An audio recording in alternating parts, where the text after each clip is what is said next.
मस्त होंगे।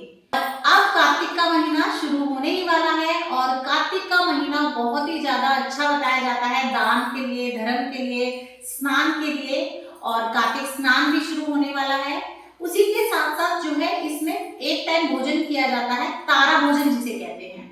तो आज की इस वीडियो में मैं आप लोगों को वही बताने वाली हूँ कि तारा भोजन कैसे कर सकते हैं आप लोग, उसके क्या नियम होते हैं, क्या चीजें उसमें नहीं खाई जाती हैं, किन चीजों का परहेज करना चाहिए और फिर उसका उद्यापन कैसे करना चाहिए। तो आज की वीडियो इसी टॉपिक पे होने वाली है, तो प्लीज वीडियो को बिना स्किप करे एंड तक जरूर देखिएगा, क्योंकि कई बार आप लोग वही क्वेश्चन पूछते हैं जो ऑलरेडी मैं वीडियो में एक्सप्लेन कर चुकी होती हूँ। देखिए, मैं अपनी तरफ से पूरी कोशिश करती हूँ कि मैं आपके सभी डाउट्स वीडियो के अंदर ही क्लियर कर दूं, कोई आपका क्वेश्चन रहे ही ना। लेकिन उसके बाद में अगर आपको कोई क्वेश्चन लगता है तो आप मुझसे पूछ सकते हैं। और कार्तिक महीने में आप पटवारी कैसे बो सकते हैं, कार्तिक की सभी कहानियां, कार्तिक में आपको स्नान कैसे करना चाहिए, रोज की पूजा, दीपदान, धर्म, कथाएं, सभी की वीडियोस चैनल पे है। आप सभी की वीडियो जरूर देखिएगा और मैं सभी वीडियोस की एक प्लेलिस्ट बना दूंगी कार्तिक मास 2022 की, और उसका मैं लिंक आपको इस वीडियो के डिस्क्रिप्शन बॉक्स में भी दे दूंगी, तो आप जरूर देखिएगा। और अगर आप किसी और टॉपिक पे मेरे से वीडियो बनवाना चाहते हैं या चाहते हैं कि मैं और किसी चीज के ऊपर आपके लिए वीडियो बना के लाऊं, तो आप मुझे सजेस्ट कर सकते हैं। आप डिस्क्रिप्शन बॉक्स में मुझे कमेंट कर दीजिएगा। मैं कोशिश करूंगी पूरी की पूरी कि मैं आपके सभी डाउट्स क्लियर कर सकूं, आपके लिए अच्छी अच्छी वीडियोस ला सकूं। तो चलिए आज की वीडियो शुरू कर लेते हैं। तारा भोजन। तो देखिए, कार्तिक मास में तारा भोजन किया जाता है और ये जो तारा भोजन होता है, जैसा कि इसके नाम से ही पता चल रहा है, तारा भोजन यानी कि इसमें जो भोजन किया जाता है वो रात को किया जाता है, जब तारे निकल जाते हैं उसके बाद। एक समय इसमें भोजन खाया जाता है शाम को। आप शुद्ध सात्विक भोजन कुछ भी खा सकते हैं, आप रोटी, सब्जी, पराठा, पूरी, पकौड़े कुछ भी खा सकते हैं जैसा आप नॉर्मल खाते हो, लेकिन बस आपको लहसुन प्याज नहीं खाना है। आपको लहसुन प्याज नहीं खाना है, मांस, मदिरा, अंडा वगैरह आपको नहीं खाना है, बाकी आप कुछ भी खा सकते हैं। और देखिए, जब तारा भोजन आप करते हैं तो कार्तिक स्नान में पहले स्नान किया जाता है और फिर उसके बाद तारा भोजन का नियम लिया जाता है। तो आप सुबह जल्दी उठ के स्नान करें, और जो स्नान किया जाता है तो तारों की छाव में ही किया जाता है, यानी कि जब सूर्य उदय होने से पहले जो थोड़े थोड़े तारे दिखते हैं तब आप कर सकते हैं। आप 4 बजे भी कर सकते हैं, 5 बजे भी कर सकते हैं। और अब देखिए, थोड़ी ठंडक आ जाएगी ना, मौसम थोड़ा बदल जाएगा, तो 5:30 पौने 6 बजे तक भी आपका जो है थोड़ा अंधेरा रहता है। तो जो लोग बहुत जल्दी नहीं उठना चाहते हैं, तो वो बिल्कुल जब अंदाजा हो जाता है कि हाँ अब थोड़ा है अंधेरा, हमारे पास है 10-15 मिनट, उस समय पर आप नहा सकते हैं। पूजा बेशक आप थोड़ा सुबह जैसे दिन उगने वाला होता है उस समय कर सकते हैं, बस जब आप स्नान करते हैं ना और आप अपना दिया जोड़ेंगे उस समय पर आपका जो है थोड़ा अंधेरा होना चाहिए। तो देखिए, कार्तिक स्नान और तारा भोजन दोनों साथ साथ ही होते हैं। अगर आप तारा भोजन शुरू कर रहे हैं तो आप कार्तिक स्नान भी जरूर से करिएगा। जैसे तारे निकलते हैं उस समय पर भोजन किया जाता है, उसी तरह से तारा भोजन में ना जब तारे होते हैं उसी समय पर स्नान किया जाता है। हाँ, तो आप सुबह जल्दी उठकर तारों की छांव में ही स्नान करेंगे। और जैसे कि मैंने आपको बताया, ठंडे पानी में स्नान कर सकते हैं तो बहुत अच्छी बात है, लेकिन क्या है ना, आजकल सबके लिए पॉसिबल नहीं होता है और सोर्स भी नहीं होता है कि ताजा पानी आ जाए। वो थोड़ा थोड़ा सा गुनगुना होता है, निवाया होता है, तो उससे अच्छे से स्नान हो जाता है। तो सबके पास ऐसी सुविधा नहीं होती कि समरसीबल हो या बोरिंग वगैरह हो कि वो ताजा ताजा पानी निकाल के स्नान कर ले।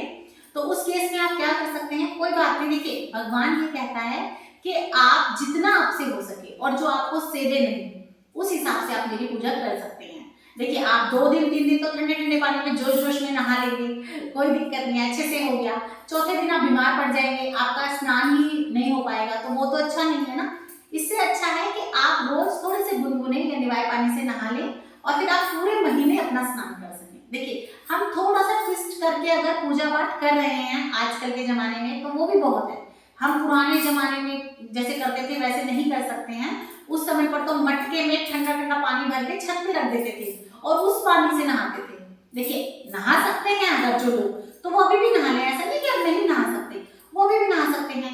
लेकिन देखिए, आजकल की जो लाइफ है ना उसमें थोड़ा सा पॉसिबल मुझे कम लगता है। तो अगर आपके घर पे ताजा पानी मिल जाता है या आप नहा सकते हैं तो आप ठंडे पानी से या ताजा पानी से नहा लें, नहीं तो आप हल्का सा गुनगुना या कोसा पानी जिसे कहते हैं आप उससे भी नहा सकते हैं, कोई दिक्कत नहीं है। तो आपको सुबह नहाना है, अब कई लोगों का क्वेश्चन आता है कि कितने बजे नहाना है। तो देखिए बजे की कोई वो नहीं है, आप 4 बजे भी उठ के नहा सकते हैं, बहुत अच्छा अंधेरा होता है। आप 5 बजे उठ के भी नहा सकते हैं। तो आप ये देख लीजिएगा जब आपका अंधेरा हो उस हिसाब से आप अपना अलार्म सेट करके सोइएगा। एक तो आप नहा लें कि आपने स्नान अंधेरे में करा तारों की छांव में, और दूसरा कि आपने एक बार अपनी जोत जोड़ ली। उसके बाद आप कहानियां पढ़ेंगे, पूजा करेंगे, तब बेशक आपका सूर्योदय हो जाए, कोई दिक्कत नहीं है।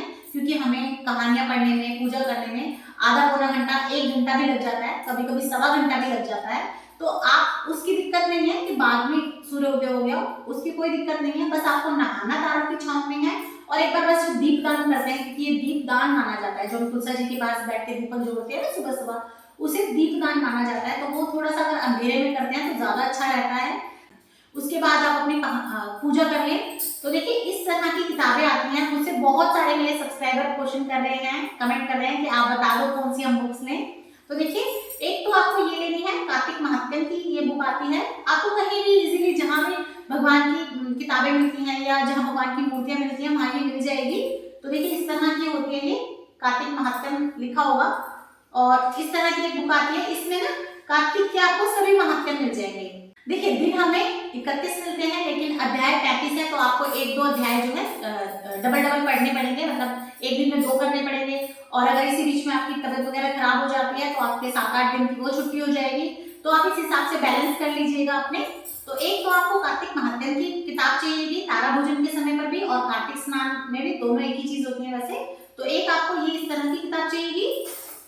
और देखिए दूसरी ये होती है, इसमें देखिए कार्तिक मास में जितनी भी कथा, कहानी, भजन आते हैं वो सब इसमें मिल जाएंगे। देखिए एक दूसरी इस तरह की होती है, ये भी आपको आपकी लोकल मार्केट में बहुत आसानी से मिल जाएगी, जहाँ भी पाठ पूजा का सामान मिलता है। और देखिए इसमें आपकी सभी कथा कहानियां होती हैं जो कार्तिक मास में पढ़ी जाती हैं। बाकी इन सभी कथा कहानियों का जो मेन है, मैंने एक वीडियो बना रखा है, चैनल पे है, लिंक आपको डिस्क्रिप्शन बॉक्स में उसका भी मिल जाएगा, आप देख लीजिएगा। क्योंकि इसमें काफी एक्स्ट्रा भी दी हुई है जो करना कंपलसरी नहीं होता है। तो मैंने जो भी जरूरी हमारी है, जो हमें कंपलसरी करनी ही है, उनका एक वीडियो बना दिया है आप लोगों के लिए, आप उसे सुन लीजिएगा। और रोज आप चाहें तो अपना नहाइए, उसके बाद अपना दिया जोड़िए तुलसा जी के पास, और उसके बाद आप मेरी वीडियो चला के साइड में रख दीजिए और सुन लीजिए। तो आपको कुछ भी करने की जरूरत नहीं पड़ेगी, और आप आराम से जो है कहानी सुन सकते हैं। तो आप ऐसा भी कर सकते हैं। तो देखिए ये दोनों किताबें आपको चाहिएगी। सबसे पहले आप सुबह तारों की छांव में उठ के स्नान करेंगे तुलसा जी के पास, और अगर अपने पटवारी भी कोई हो तो तुलसा पटवारी के पास बैठ के आप दिया जोड़ेंगे। उसके बाद आपको महात्म्य पढ़ना है, कथाएं करनी है या सुननी है। उसके बाद आपको जो है आप बीच में फलाहार वगैरह ले सकते हैं, चाय दूध वगैरह ले सकते हैं। अगर आपसे नहीं रहा जाता तो आप आलू वगैरह भून के खा लीजिए, या फ्रूट्स वगैरह खा सकते हैं। और भोजन जो आपको करना है, खाना जो खाना है, आपको रात को खाना है जब तारे निकल जाएंगे। और ठंड के मौसम में तो देखेंगे 6:30-7 बजे तक अंधेरा होने लगता है। तो आप जब तारे निकल जाएंगे उसके बाद आप तारा भोजन की कहानी सुनेंगे। तो देखिए तारा भोजन की कहानी भी आपको मेरे चैनल पर मिल जाएगी, उसका वीडियो भी आपको मिल जाएगा, आप वो देख लीजिएगा। तारा भोजन की कहानी सुन के उसके बाद आप अपना खाना खा सकते हैं। तो इसी तरह से आप पूरे महीने खाना खाएंगे।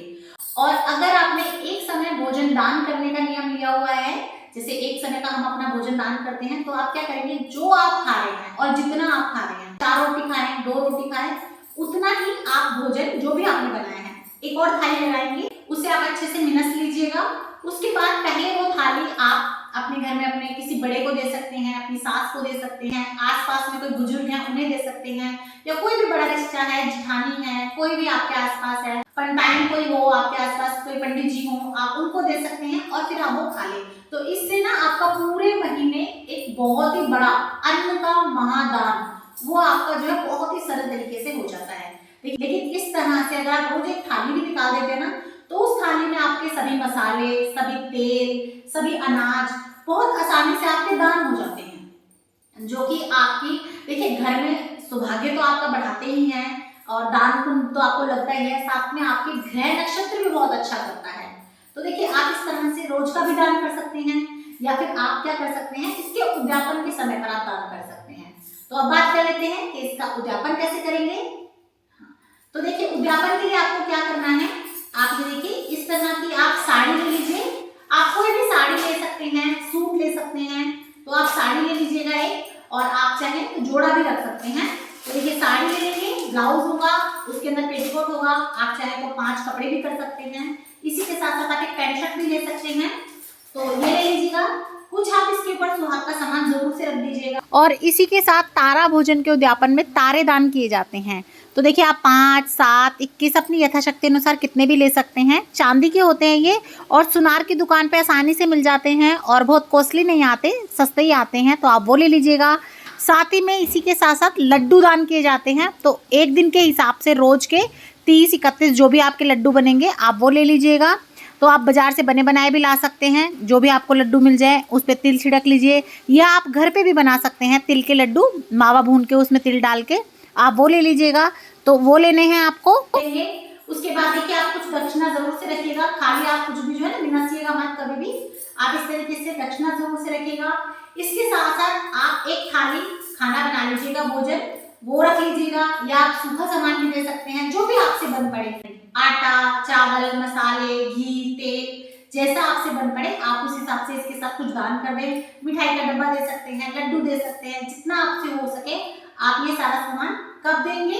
पूर्णिमा पे, जो हमारी कार्तिक मास की पूर्णिमा आएगी लास्ट में, उसमें आपको ये सब जो है दान करना है। तो आप उस समय पे इसको उद्यापन करेंगे। जिमा सकते हैं तो बहुत अच्छी बात है, आप घर पे बुला के जोड़े को जिमा दें, नहीं तो आप किसी भी बड़े रिश्ते को दे सकते हैं, मंदिर में जाके देके आ सकते हैं। इस तरह से देखिए दान है, आप चाहें कितना ही बढ़ा लें, चाहें कितना ही कम कर सकते हैं। तो इसमें अगर आप चाहें तो चुटकी पर जेब भी रख सकते हैं और बढ़ा सकते हैं, कुछ सोने की चीज रख सकते हैं। तो देखिए दान अपनी यथाशक्ति अनुसार करना चाहिए, जितना आपसे बन पड़े उस हिसाब से आप इसमें सामान बढ़ा सकते हैं। उसके बाद आप ये दान करके इसका उद्यापन कर सकते हैं। अब बात कर लेते हैं कि इसके नियम क्या होते हैं, क्या है जो आपको कार्तिक मास में जब आप तारा भोजन करें या स्नान करें तब आपको क्या नहीं करना चाहिए। तो देखिए सबसे पहला नियम तो ये है कि आपको दही और दालें नहीं खानी होगी। तो कार्तिक मास में दही, मट्ठा, दालें इनका परहेज किया जाता है। तो हो सके तो आप इन चीजों का परहेज करें। ब्रह्मचारी का परहेज किया जाता है, प्याज लहसुन का परहेज किया जाता है, और खाट पे नहीं सोया जाता है, खाट पे सोने का जो है परहेज किया जाता है। साथ ही में जो है आप अगर स्नान कर रहे हैं तो आप साबुन नहीं लगाएंगे, साबुन के बिना नहाया जाता है। आप जब व्रत कर रहे होते हैं तो सुबह स्नान के बाद आपको सोना नहीं है, कम से कम जब तक पूरे अच्छे से दिन ना निकल जाए, मतलब जैसे 7-8 ना बज जाए तब तक तो आप बिल्कुल ना सोए। उसके बाद मान लीजिए काम खत्म हो गया या फ्री हैं और जल्दी उठे थे तो नींद आ गई तो आप दोपहर में सो सकते हैं, लेकिन ऐसा नहीं है कि उठे, स्नान किया, दिया जोड़ दिया और अपनी रजाई में जाके सो गए, ऐसा नहीं करते हैं। आप बैठ सकते हैं रजाई में पर सोते नहीं है, स्नान करने के बाद सोया नहीं जाता है। तो आपको अपने बाल नहीं कटवाने। तो देखिए इस तरह से आप तारा भोजन कर सकते हैं। और भी आपको कार्तिक स्नान से रिलेटेड, कार्तिक मास से रिलेटेड सभी वीडियोस चैनल पे मिल जाएंगी। दिवाली, करवा चौथ, होली, अष्टमी सभी की वीडियोस चैनल पे है, उन्हें भी जरूर देखिएगा।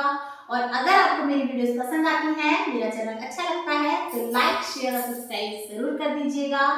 और कमेंट बॉक्स में जय सिया राम जरूर लिख दीजिएगा। जय सिया राम।